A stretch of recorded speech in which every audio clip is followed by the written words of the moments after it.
आज ही Doubtnut app download करें। Doubtnut पर होगा अब आपके सभी मैथ्स, केमिस्ट्री, फिजिक्स और बायोलॉजी डाउट्स का सफाया। बस अपने क्वेश्चन की फोटो खींचो, उसे क्रॉप करो और तुरंत वीडियो सोल्यूशन पाओ। Download now. अब हम बात करते हैं पीएच ऑफ सॉल्ट्स की। देखिए, जैसे हम बोलते हैं कि ये एसिड है, ये बेस है, ये ज़्यादा एसिडिक है, ये कम बेसिक है। अब सॉल्ट्स आपके कैसे बनते हैं? जब आप एक एसिड और बेस के रिएक्शन कराते हैं तो यहाँ पे आपका बनता है, एक तो सॉल्ट बनता है और एक आपका वाटर बनता है। अब एसिड और बेस आपके न्यूट्रलाइज कब होंगे? जब दोनों की स्ट्रेंथ आपकी सेम है, दोनों की पीएच क्या है? सेम है। एसिड भी आपका स्ट्रॉन्ग है और बेस भी अगर आपका स्ट्रॉन्ग है तो देखिए केसेस आपके क्या क्या आ सकते हैं। यहाँ पे हमने एक लिया एसिड और ये है आपका बेस, ठीक है। अब बात करते हैं कि जो आपका सॉल्ट है वो किस टाइप का बन सकता है, ठीक है। अब अगर आपका एसिड स्ट्रॉन्ग है और जो आपका बेस है वो भी स्ट्रॉन्ग है, तो एसिड और बेस दोनों स्ट्रॉन्ग है, दोनों एक दूसरे को न्यूट्रलाइज कर देंगे, तो यहाँ पे जो आपका सॉल्ट बनेगा वो कैसा बनेगा? न्यूट्रल। ओके, बट अगर आपका एसिड स्ट्रॉन्ग है बट बेस आपका कैसा है? वीक। तो बेस क्योंकि वीक है तो ये कुछ ही एसिड को न्यूट्रलाइज कर पाएगा। आपके पास एसिड क्या होगा? एसिड बच जाएगा। तो जब आपके पास एसिड का अमाउंट बचेगा तो यहाँ पे जो आपका सॉल्ट बनेगा ये क्या बनेगा? Acidic salt. सिमिलरली एक केस ये भी हो सकता है कि आपका एसिड तो वीक हो बट जो आपका बेस है वो क्या हो जाए? स्ट्रॉन्ग। तो इस केस में आपका बेस स्ट्रॉन्ग है और आपका एसिड क्या है? वीक। तो जो वीक एसिड है ये कुछ अमाउंट सॉल्ट जो आपका बेस है उसको न्यूट्रलाइज कर देगा, बट फिर भी आपके पास सॉल्यूशन में क्या बचेगा? बेस बच जाएगा। तो ये जो आपका सॉल्ट होगा ये आपका कैसा होगा? बेसिक सॉल्ट, ठीक है। अब अगर हम इन सॉल्ट्स के पीएच की बात करें, पीएच ऑफ सॉल्ट्स की अगर मैं बात करूं कि वो क्या होगी, तो देखिए न्यूट्रल अगर है, न्यूट्रल की पीएच क्या होती है आपकी? 7। तो न्यूट्रल है तो उसकी तो पीएच आपकी 7 हो जाएगी। अब ये है एसिडिक सॉल्ट। एसिडिक जो होते हैं उनकी पीएच 0 से 7 होती है, तो मतलब इसकी जो पीएच है वो आपकी लेस देन 7 होगी। तो यहाँ पे आप लिख सकते हो कि जो आपकी पीएच है वो लेस देन 7 होगी एसिडिक में। और बेसिक के केस में क्या होता है? आपकी पीएच 7 से 14, तो पीएच आपकी ग्रेटर देन 7 होगी। तो यहाँ पे हम लिखेंगे पीएच इज ग्रेटर देन 7 और इस केस में जो आपकी पीएच है वो इक्वल 7 थी। तो ये आपके सॉल्ट्स की पीएच है।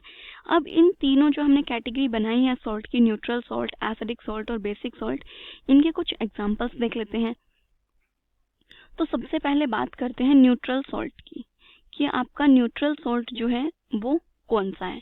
तो न्यूट्रल सॉल्ट का मतलब है कि आपका कोई भी सॉल्ट है जो स्ट्रॉन्ग एसिड और स्ट्रॉन्ग बेस से अगर आपका सॉल्ट बन रहा है तो वो आपका न्यूट्रल होगा और उसकी पीएच कैसी होगी? 7 होगी। और जो आपका सॉल्ट है उसमें लिटमस का कलर भी चेंज नहीं होगा। अब फॉर एग्जांपल जैसे आपका HCl है, ठीक है, HCl एक्वस प्लस NaOH दोनों ही आपके क्या है? स्ट्रॉन्ग एसिड है। जब आप इनकी रिएक्शन कराएंगे तो ये बनेगा आपका NaCl aqueous plus H2O liquid. तो ये जो आपका NaCl जो सॉल्ट बना ये आपका कैसा था? Neutral salt. सिमिलरली अगर आप सोडियम हाइड्रोक्साइड जो है आपका, इसकी रिएक्शन किसके साथ करा रहे हैं? सल्फ्यूरिक एसिड के साथ। तो ये भी दोनों क्या है? स्ट्रॉन्ग है, स्ट्रॉन्ग एसिड और स्ट्रॉन्ग बेस। तो यहाँ पे आपका सोडियम सल्फेट सॉल्ट बन जाएगा प्लस वाटर लिक्विड। तो ये है आपके न्यूट्रल सॉल्ट के कुछ एग्जांपल्स। अब नेक्स्ट बात करते हैं एसिडिक सॉल्ट की। तो एसिडिक सॉल्ट जो है ये आपका कब बनेगा? जब आप स्ट्रॉन्ग एसिड लेंगे और क्या लेंगे? Weak base. जब स्ट्रॉन्ग एसिड और वीक बेस की जब रिएक्शन होगी तो उस टाइम पे जो आपका सॉल्ट बनेगा उसे हम क्या बोलते हैं? Acidic salt. अब एग्जांपल अगर देखें इसके कि कौन से एग्जांपल्स हो सकते हैं, तो देखिए लाइक आपका H2SO4 एसिड है और आपने बेस ले लिया अमोनियम हाइड्रोक्साइड। तो ये जो आपका बेस है ये कैसा है? Weak base. और आपको पता है कि जो आपका सल्फ्यूरिक एसिड है ये कैसा है? Strong acid. तो जब आप स्ट्रॉन्ग एसिड और वीक बेस के रिएक्शन कराएंगे तो यहाँ पे जो आपका बेस बनेगा वो क्या बनेगा? ये होगा आपका अमोनियम सल्फेट। तो ये जो आपका सॉल्ट है ये कैसा है? आपका एसिडिक सॉल्ट प्लस बन जाएगा यहाँ पे वाटर, ठीक है। तो इस टाइप से जो आपके एसिडिक सॉल्ट है इनकी फॉर्मेशन होती है। स्ट्रॉन्ग एसिड आपका वीक बेस के साथ रिएक्शन करता है, ठीक है। और इनकी जो पीएच है, इनकी पीएच क्या होती है? लेस देन 7 होती है। ये आपका एसिडिक सॉल्ट था। देन नेक्स्ट बात करते हैं हम लोग बेसिक सॉल्ट की, कि जो आपके बेसिक सॉल्ट हैं वो कौन से होते हैं। तो अगर बेसिक सॉल्ट की बात करें तो यहाँ पे आपको पता है कि आपका बेस जो है वो कैसा होना चाहिए, स्ट्रॉन्ग। तो स्ट्रॉन्ग बेस जो है वो रिएक्शन करेगा आपके वीक एसिड के साथ।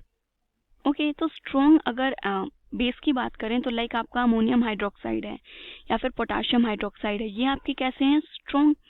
तो देखिए यहाँ पे आपका अमोनियम हाइड्रोक्साइड ये कैसा है, आपका स्ट्रॉन्ग बेस। अब इस स्ट्रॉन्ग बेस की हमें रिएक्शन करानी है किसी वीक एसिड के साथ। तो आपका जो H2CO3 है, कार्बोनिक एसिड, ये आपका कैसा है, एक वीक बेस है, सॉरी वीक एसिड है। तो जब स्ट्रॉन्ग बेस और वीक एसिड के रिएक्शन कराएंगे तो यहाँ पे आपका बेस बनेगा सोडियम कार्बोनेट। और जो आपका सोडियम कार्बोनेट बना है ये कैसा है, आपका बेसिक सॉल्ट। ये है आपका बेसिक सॉल्ट और साइड में आपका साइड प्रोडक्ट क्या आएगा, यहाँ पे वाटर। तो इस टाइप से आपके पीएच के बेसिस पे 3 टाइप के सॉल्ट होते हैं, एसिडिक सॉल्ट, बेसिक सॉल्ट और न्यूट्रल सॉल्ट। जैसे हम एसिड बेस में पीएच की बात करते हैं, सेम वही है कि जो न्यूट्रल सॉल्ट होता है उसका पीएच 7 होता है, जो एसिडिक सॉल्ट होता है उसका जो पीएच है वो आपका लेस देन 7 होता है, 0 से 7। और जो आपका बेसिक सॉल्ट है इसका जो आपका पीएच है ये आपका क्या होगा, ग्रेटर देन 7, मतलब 7 से 14 इसकी पीएच होगी। ओके, क्लास 6 से 12 से लेके नीट, IIT, जेई मेंस और एडवांस के लेवल तक 10 मिलियन से ज्यादा स्टूडेंट्स का भरोसा। आज ही डाउनलोड करें डाउटनेट ऐप या व्हाट्सएप कीजिए अपने डाउट्स 8400 400 400 पर।